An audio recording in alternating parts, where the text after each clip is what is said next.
आज एक जयपुर में लौकिक पत्रिका में छपा, मेरे नाम से छपा, फोटो भी छपी, किसने अध्ययनों ने छापी कि जैन दर्शन के साधु ने जो चक्रवर्ती विवाह की परंपरा चलाई है, यदि सारे भारत के हर जाति के लोग इसी को स्वीकार कर लें तो बारातों में होने वाले अनर्थ सब खत्म हो जाएंगे। और लोग इसको कर रहे हैं, बहुत अच्छे अच्छे लोग इसको कर रहे हैं। कितना बड़ा पाप से बचता है व्यक्ति। और जब मैंने इसका पूरा व्यवहार 1 दिन 3 दिन प्रवचन दिए थे मैंने कि आप लोग जो शादी कर रहे हैं कितना अमंगल है। रात में राक्षसों की शादियां होती हैं, रात्रि किसी भी मांगलिक कार्य के लिए शुभ नहीं होती, और वो भी तुम शुरुआत कर रहे हो। महिला संगीत सबसे ज़्यादा अशुभ है, उनको तुम महिला संगीत में बुलाते हो जिनका कोई चरित्र नहीं है, और उनके लिए महिला संगीत में जिस ढंग से तुम फूहड़ नाचते हो वो परंपरा नहीं। ये महिला संगीत था दादरे, बुंदेलखंड में चलते थे दादरे। दादरे किसे बोलते थे मालूम? दादरे का दादियों के द्वारा गाए हुए गानों को दादरे बोलते थे। दादियाँ जो गांव की दादियाँ होती थी ना, वे सारी दादियाँ इकट्ठी करके उस वधू के लिए, बेटा वधू के लिए जो भजनों के माध्यम से आशीर्वाद देती थी वो दादरे। इन दादरों का तो रूप खत्म हो गया, उसने क्या ले लिया? महिला संगीत। कितना फूहड़ नाच है, किस तरह की बेशर्मी होती है, किस तरह का क्या रूप होता है। ये अमंगल है, अपशगुन है। तो जो जिस ढंग से आप लोग कर रहे हो, शगुन तीर्थंग, स्पष्ट शास्त्र में लिखा है जिनेंद्र भगवान की साक्षी में ही फेरे पड़ना चाहिए, जिनेंद्र भगवान की मूर्ति के सामने फेरे पड़ना चाहिए। लेकिन आज जैसी बारात जैसे नहीं, धोती दुपट्टा पहन में भर जाएगा, वधू भी शुद्ध 16 वस्त्रों में जाएगी, दोनों परिवार, दोनों बारातें, जैसे विधान होता ना, ऐसे विधान में दोनों पक्ष बैठेंगे, सामने भगवान का अभिषेक होगा, दूल्हा बनने वाला है वो भगवान का अभिषेक करेगा और अपनी मंगेतर को गंधोदक लाके देगा। ये है सगाई। पहला मंदोदक वो अपने मंगेतर को देगा और फिर वो गंधोदक बारात के दोनों पक्षों को दिया जाएगा।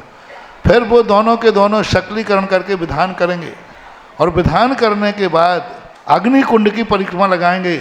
उसके बाद वे दोनों को एक दूसरे को वरमाला भी पहना करके और भगवान की साक्षी में कहेंगे, हे भगवान तू मेरी साक्षी में है, कहीं हम दोनों एक दूसरे अपरिचित हैं, कहीं एक दूसरे के विद्रोह में, एक दूसरे के गलत भाव में चले जाएं, तो भगवान तू मेरी साक्षी है।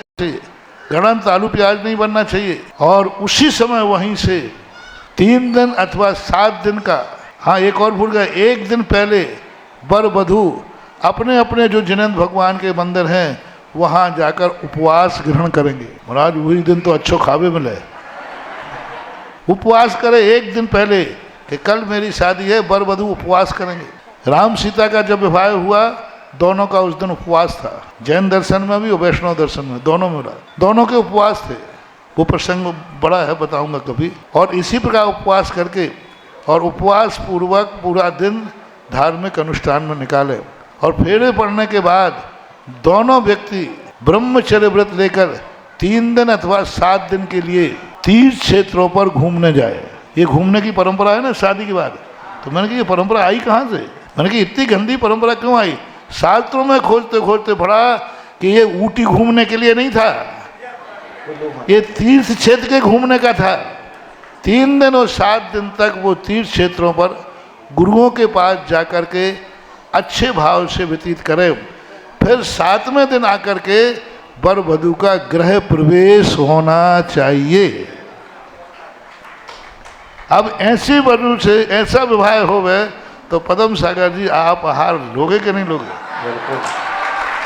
बोलो क्या बात है? अरे मैं तो कहता हूँ शादी के पहले जाए आहार दे के शादी कर, और शादी के बाद सबसे पहले आहार दे, पालना कर बाद में। कल उपवास था, कल दोनों का क्या था? उपवास था। और शास्त्रों में लिखा है उपवास की पालना पात्र को दान दे करके ही तोड़ना चाहिए। ये थी अपने शादी ब्याह की विधि। अब आप लोगों ने तो क्या मचा रखा है। आजकल शादी ब्याह बारातों में वो अनर्थ हो रहे हैं जो दुनिया में और कभी, यही अमंगल है। गृहस्थी तुम्हारी दीक्षा है, तुम्हारा मंगलाचरण है। उस समय कोई व्यक्ति गलत कार्य नहीं करना चाहिए। शराबखोरी करना, फटाके फोड़ना, ये नाच महिला संगीत करना ये सब अमंगल हैं। इसलिए तो बाद में जाकर के कुछ दिन तो अच्छी चलती है, बाद में फिर क्या होता है वो तुम जानो, तुम्हारा काम जाना है। मैंने तो बता दिया।